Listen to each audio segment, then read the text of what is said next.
Hello everybody. Welcome to this series of audiobook of class 11th and 12th NCERT Biology. This is chapter 19 of class 11th, which is excretory products and their elimination. Animals accumulate ammonia, urea, uric acid, carbon dioxide, water and ions like Na+, K+, Cl-, phosphate, sulfate, etc. either by metabolic activities or by other means like excess ingestion. These substances have to be removed totally or partially. In this chapter, you will learn the mechanism of elimination of these substances with special emphasis on common nitrogenous waste. Ammonia, urea and uric acid are the major forms of nitrogenous waste excreted by the animals. Ammonia is the most toxic form and requires large amount of water for its elimination, whereas uric acid, being the least toxic, can be removed with a minimum loss of water.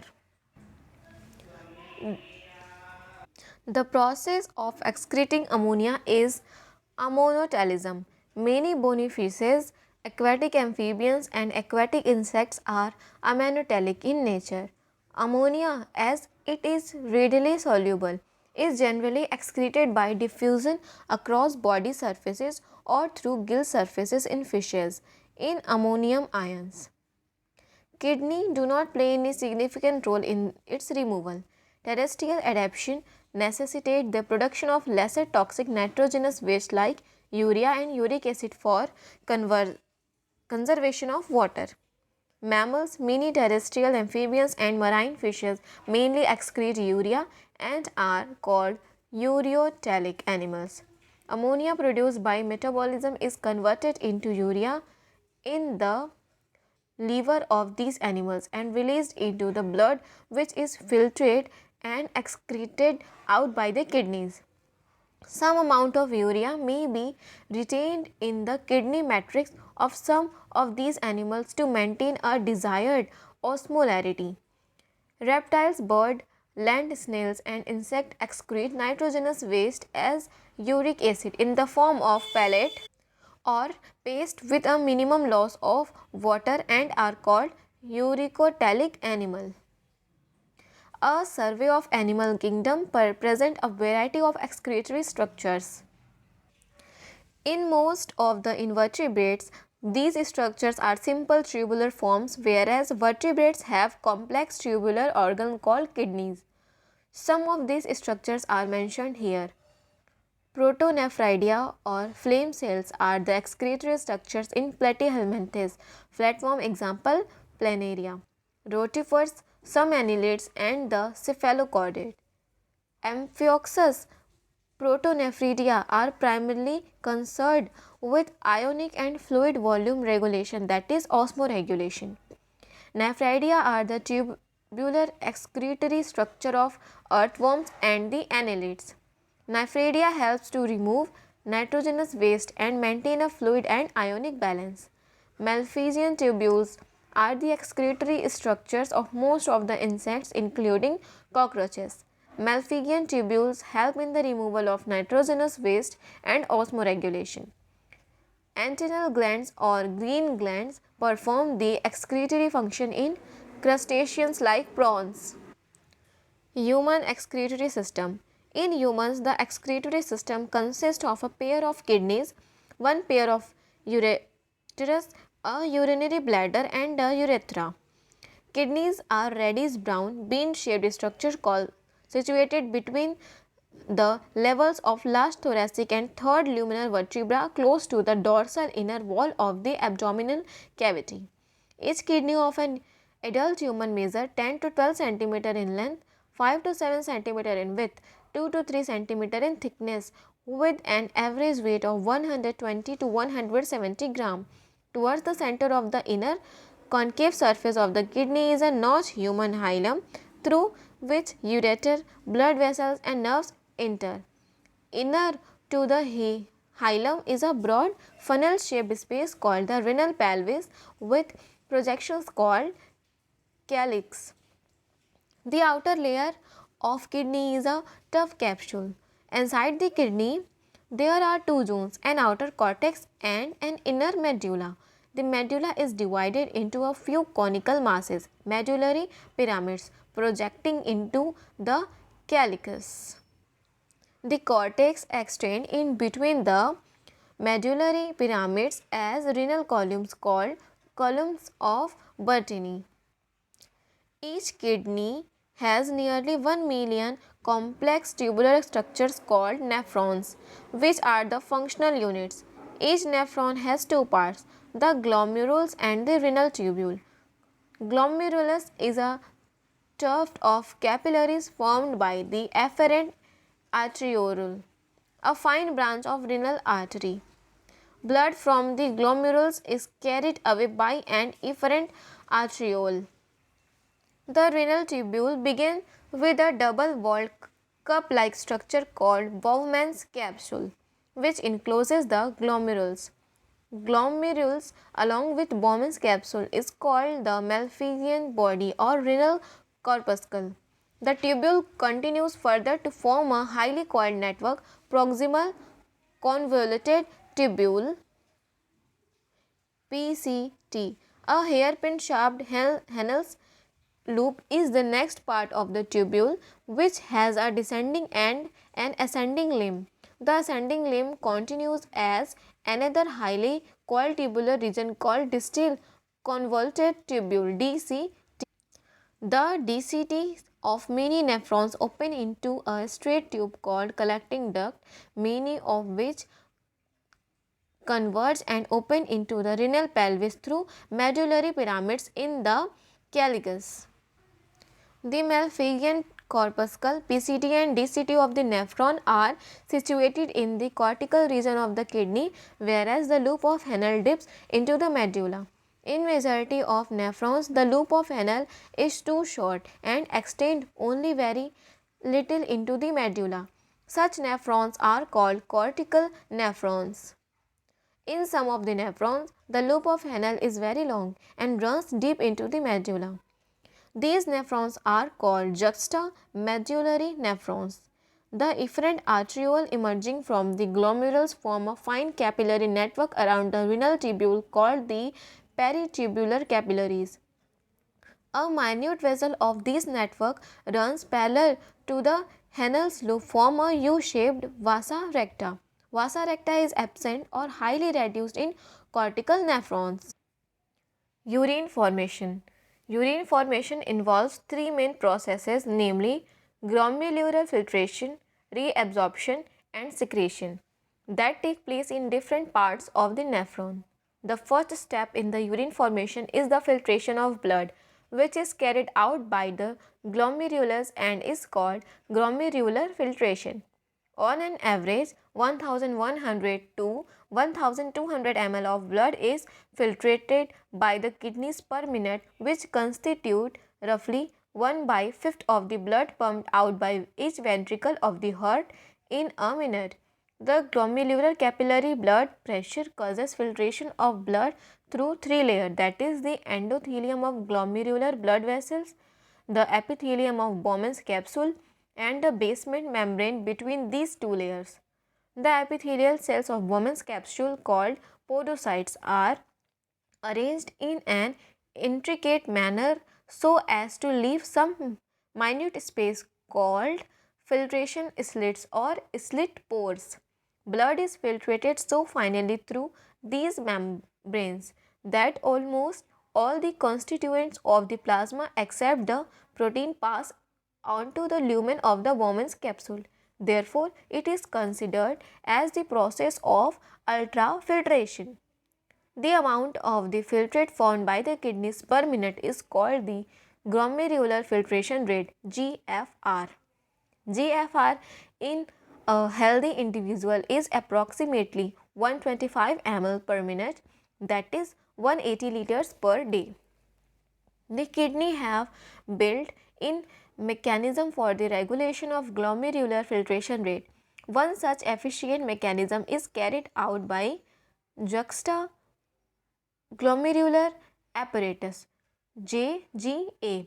JGA is a special sensitive region formed by cellular modifications in the distal convoluted tubule and the afferent arteriole at the location of their contact.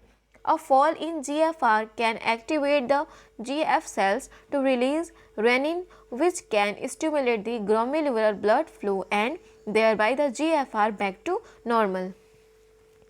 A comparison of the volume of the filtrate formed per day 180 liters per day which that of the urine released 1.5 liters suggests that nearly 99% of the filtrate has to be reabsorbed by the renal tubules.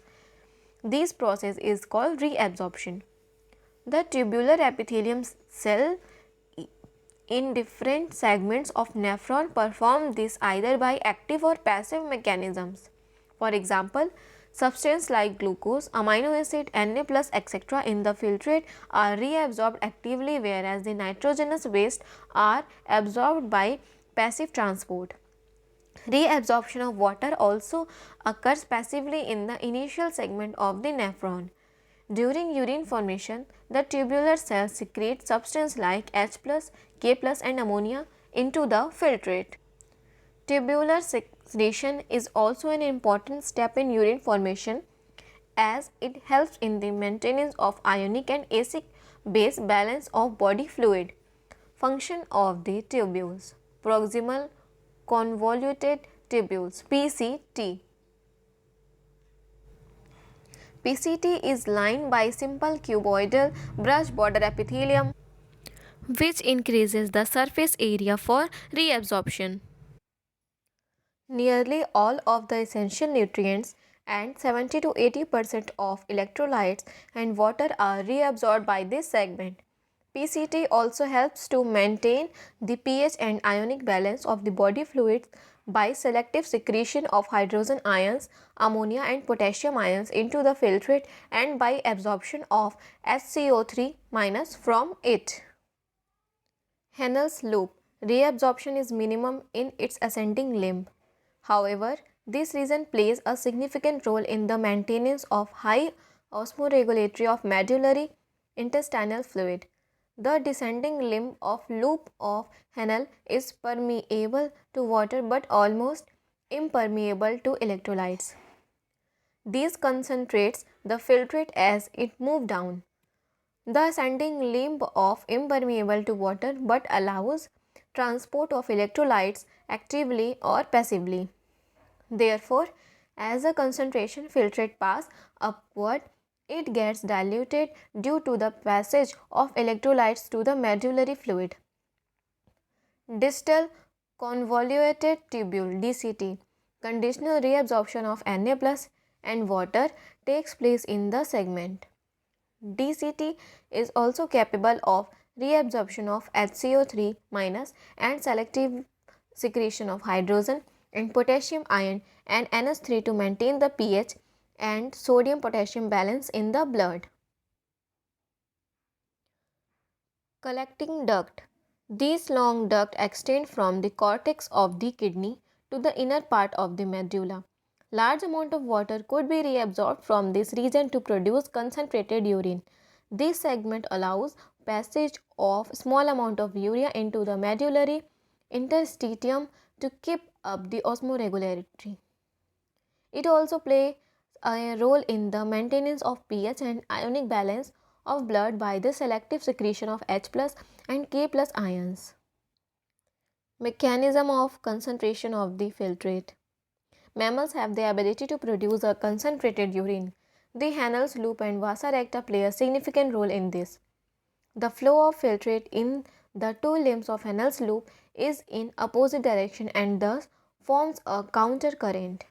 The flow of blood through the two limbs of vasa recta is also in a counter current pattern.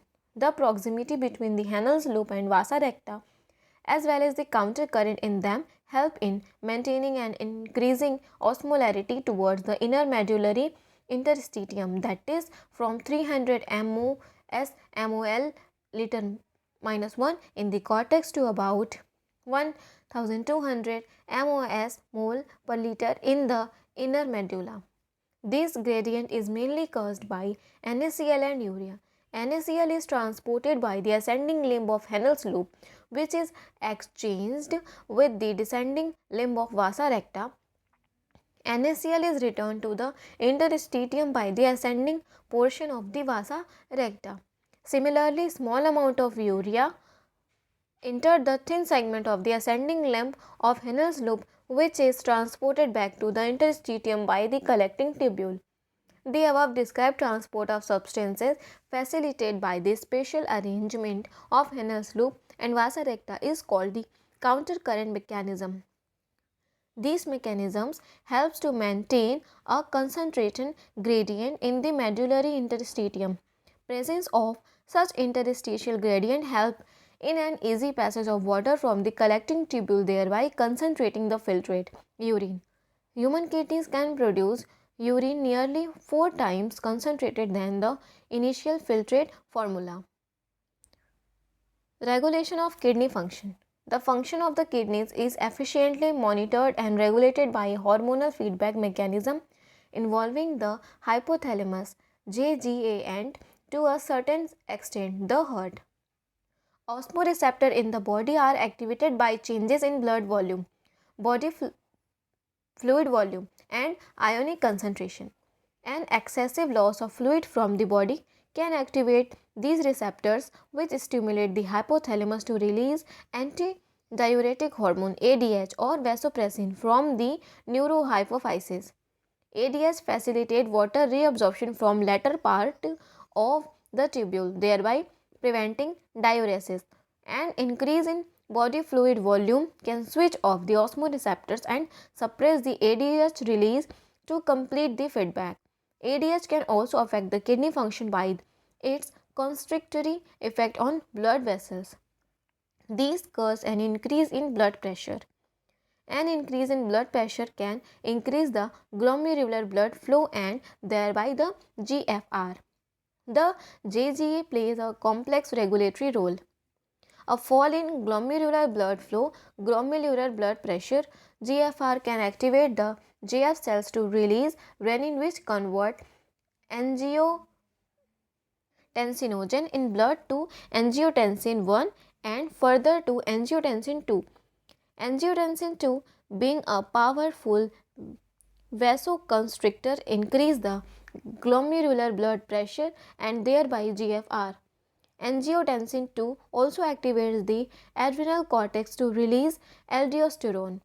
Aldosterone causes reabsorption of Na plus and water from the distal part of the tubule. This also leads to an increase in blood pressure and GFR. This complex mechanism is generally known as the renin-angiotensin mechanism. An increase in blood flow to the artery of the heart can cause the release of atrial natriuretic factor ANF. ANF can cause vasodilation, dilation of blood vessels, and thereby decrease the blood pressure. ANF mechanism therefore acts as a check on the renin-angiotensin mechanism. Micturition. Urine formed by the nephron is ultimately carried to the urinary bladder, where it is stored till a voluntary signal is given by the central nervous system CNS. This signal is initiated by the stretching of the urinary bladder as it gets filled with urine. In response, the stretch receptor on the walls of the bladder sends signals to the CNS. The CNS pass on motor message to initiate the contraction of smooth muscles of the bladder and simultaneous relaxation of the urethral sphincter, causing the release of urine. The process of release of urine is called micturition, and the neural mechanism causing it is called the micturition reflex. An adult human excretes on average 1 to 1.5 liter of urine per day. The urine formed is a light yellow colored watery fluid which is slightly acidic pH 6.0 and has a characteristic odor. On an average, 25 to 30 gram of urea is excreted out per day. Various conditions can affect the characteristics of urine. Analysis of urine helps in clinical diagnosis of many metabolic disorder as well as malfunctioning of the kidney. For example, presence of glucose, glycosuria and ketone bodies, ketonuria in urine are indicative of diabetes mellitus. Role of other organs in excretion. Other than the kidney, lungs, liver and skin also help in the elimination of excretory waste. Our lungs remove large amount of CO2, approximately 200 ml per minute, and also significant quantities of water every day. Liver, the largest gland in our body, secrete bile containing substance like bilirubin, biliverdin, cholesterol, degraded steroid hormone, vitamins and drugs. Most of these substances ultimately pass out along with digestive waste. The sweat and the sebaceous gland in the skin can eliminate certain substances through their secretion.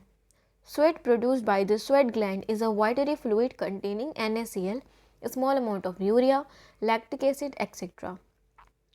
Though the primary function of sweat is to facilitate a cooling effect on the body surface, it also helps in the removal of some of the waste mentioned above. Sebaceous gland eliminates certain substances like sterols, hydrocarbons and waxes through sebum. This secretion provides a protective oily covering for the skin. Do you know that small amount of nitrogenous waste could be eliminated through saliva too? Disorders of the excretory system. Malfunctioning of the kidney can lead to accumulation of urea in blood, a condition called uremia, which is highly harmful and may lead to kidney failure. In such patients, urea can be removed by the process called hemodialysis. Blood drained from a convenient artery is pumped into a dialysis until after adding an anticoagulant like heparin. The unit contains a coiled cellophane tube surrounded by a fluid dialysis fluid having the same composition as that of plasma except the nitrogenous waste.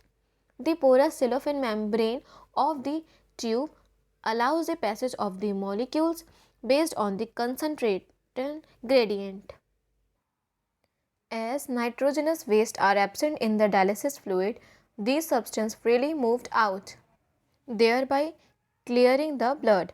The cleared blood is pumped back to the body through a vein after adding antiheparin to it. This method is a boon for thousands of uremic patients all over the world. Kidney transplantation is the ultimate method in the correction of acute renal failures, kidney failure. A functioning kidney is used in transplantation from a donor, preferably a close relative, to minimize its chance of rejection by the immune system of the host. Modern clinical procedures have increased the surface rate of such a complicated technique. Renal calculi, stone or insoluble mass of crystallized salt, oxalates, etc. formed within the kidney. Glomerulonephritis, inflammation of glomeruli of kidney. Summary: many nitrogen containing substances, iron, CO2, water, etc. that accumulate in the body have to be eliminated. Nature of nitrogenous waste formed and their excretion vary among animals, mainly depending on the habitat, availability of water. Ammonia, urea and uric acid are the major nitrogenous waste excreted. Protonephridia, nephridia, Malpighian tubules, green glands and the kidneys are the common excretory organs in animals. They not only eliminate nitrogenous waste but also help in the maintenance of ionic and acidic base balance of the body fluids. In humans, the excretory system consists of one pair of kidney, a pair of ureters and a urinary bladder and a urethra. Each kidney has over a million tubular structure called nephrons. Nephron is the functional unit of kidney and has two portions, glomerulus and renal tubule. Glomerulus is a tuft of capillaries formed from afferent arterioles, fine branches of renal artery. The renal tubule starts with a double-walled Bowman's capsule and is further differentiated into proximal convoluted tubule (PCT), Hennell's loop (HL), and distal convoluted tubule (DCT). The DCTs of many nephrons join to a common collecting duct, many of which ultimately opens into the renal pelvis through the medullary pyramids. The Bowman's capsule encloses the glomerulus to the Malpighian or renal corpuscle. Urine formation involves three main processes, that is filtration, reabsorption and secretion. Filtration is a non-selective process performed by the glomerulus using the glomerular capillary blood pressure. About 1200 ml of blood is filtrated by the glomerulus per minute to form 125 ml of filtrate in the Bowman capsule per minute, GFR. JGA is a specialized portion of the nephrons, play a significant role in the regulation of GFR. Nearly 99% of reabsorption of the filtrate take place through different part of the nephrons. PCT is the major site of reabsorption and selectively secretion. HL primarily helps to maintain osmomolar gradient 300 mOs mole per liter to 1200 mOs mole per liter within the kidney interstitium. DCT and collecting dove allow extensive reabsorption of water and certain electrolytes which help in osmoregulation. H plus, K plus and NH3 could be secreted into the filtrate by the tubules to maintain the ionic balance and pH of the body fluid. A counter current mechanism operates between the two limbs of the loop of Henle's and those of vasa recta capillary parallel to Henle's loop. The filtrate gets concentrated as it moves down the descending limb but is diluted by the ascending limb. Electrolytes and urea are retained in the interstitium by this arrangement. DCT and collecting duct concentrated the filtrate about 4 times, that is from 300 mOs mole per liter to 1200 mOs mole per liter. An excellent mechanism of conservation of water. Urine is stored in the urinary bladder till a voluntary signal from CNS carries out it released through urethra, that is micturition. Skin, lungs and liver also assist in excretion.